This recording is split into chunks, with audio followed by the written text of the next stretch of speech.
নমস্কার, জেটিস কিচেনে আপনাদের সকলকে স্বাগত জানাই। কেমন আছেন সবাই? আশা করছি খুব ভালো আছেন। আজকের রেসিপি হলো ফুলকপি ডাঁটার চচ্চড়ি। তার জন্য ডাঁটাগুলো থেকে শাকগুলো ছাড়িয়ে নিয়েছি। শাক ছাড়িয়ে ডাঁটাগুলোকে লম্বা লম্বা সরু সরু করে কেটে নিলাম। কড়াই গরম করে দিয়ে দিলাম সর্ষের তেল। তার মধ্যে দিয়ে দেব কিছুটা পাঁচফোড়ন। তেল গরম হয়ে গেলে দিয়ে দিলাম দুটো শুকনো লঙ্কা ফোড়ন। ভালো করে ভেজে নিতে হবে ফোড়নগুলো। তারপর দিয়ে দেব পেঁয়াজ, একটা মিডিয়াম সাইজের পেঁয়াজ কুচি করে দিয়ে দিয়েছি। আমার এই ছোট্ট চ্যানেলে যারা নতুন, অনুরোধ থাকবে চ্যানেলটি সাবস্ক্রাইব করবেন, পাশে থাকা বেল আইকনটি ক্লিক করে অল নোটিফিকেশনটিকে অন করে রাখবেন। পেঁয়াজটা ভাজা হয়ে গেলে দিয়ে দিলাম আলুটাকে দেওয়ার পর 2 মিনিট কিংবা 3 মিনিটের জন্য আপনাকে ভেজে নিতে হবে।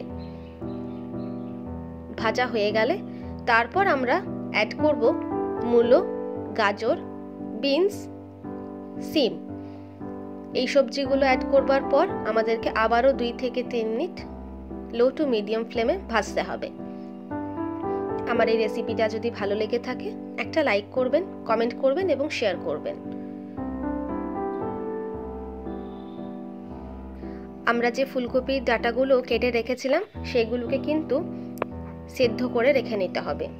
তারপর সবজিগুলো যখন ভালো মতো ভাজা হয়ে যাবে 2 থেকে 3 মিনিট, তারপর আমরা অ্যাড করে দেবো সিদ্ধ করে রাখা ফুলকপির ডাঁটাগুলো।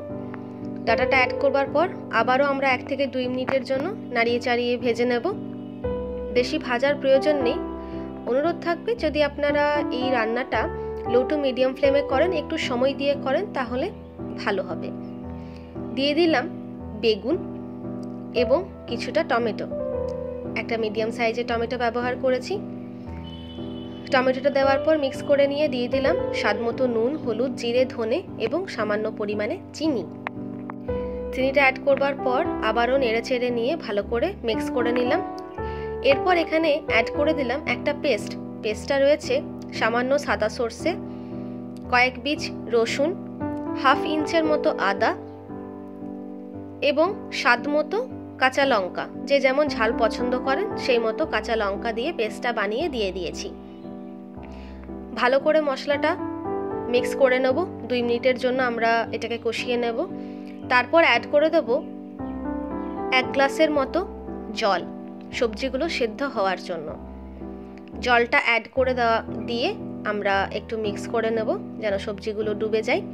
তারপর ঢাকা দিয়ে সেদ্ধ হতে দেব 7 থেকে 8 মিনিটের জন্য। পরের ভিডিওতে কিসের রেসিপি দেখতে চান অবশ্যই আমাকে কমেন্টের মাধ্যমে জানাবেন। আমি সেই রেসিপি নিয়ে যত শীঘ্রই সম্ভব হাজির হওয়ার চেষ্টা করব।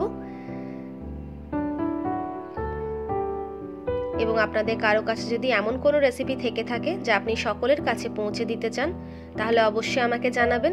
রেসিপিটা ট্রাই করব এবং আমার এই চ্যানেলে আপনার নাম নিয়ে অবশ্যই পোস্ট করব। ঢাকা খুলে দেখে নিচ্ছি সবজিগুলো সেদ্ধ হয়ে গেছে। দিয়ে দিলাম কুচি করে রাখা ধনেপাতাটা ভালো করে মিক্স করে নামানোর আগে কিছুটা সর্ষের তেল দিয়ে নামিয়ে নেব। তারপর গরম গরম পরিবেশন করব ভাতের সাথে। আমরা যে যতটুকু ভাত খাই তার তুলনায় একটু বেশিই খাবেন, কম খাবেন না। একবার বাড়িতে ট্রাই করার অনুরোধ রইল। কেমন হলো অবশ্যই আমাকে জানাবেন। দেখা হচ্ছে পরের ভিডিওতে নতুন রেসিপির সাথে। সুস্থ থাকবেন, ভালো থাকবেন, সাবধানে থাকবেন। কেমন লাগলো জানাতে কিন্তু ভুলবেন না। ধন্যবাদ।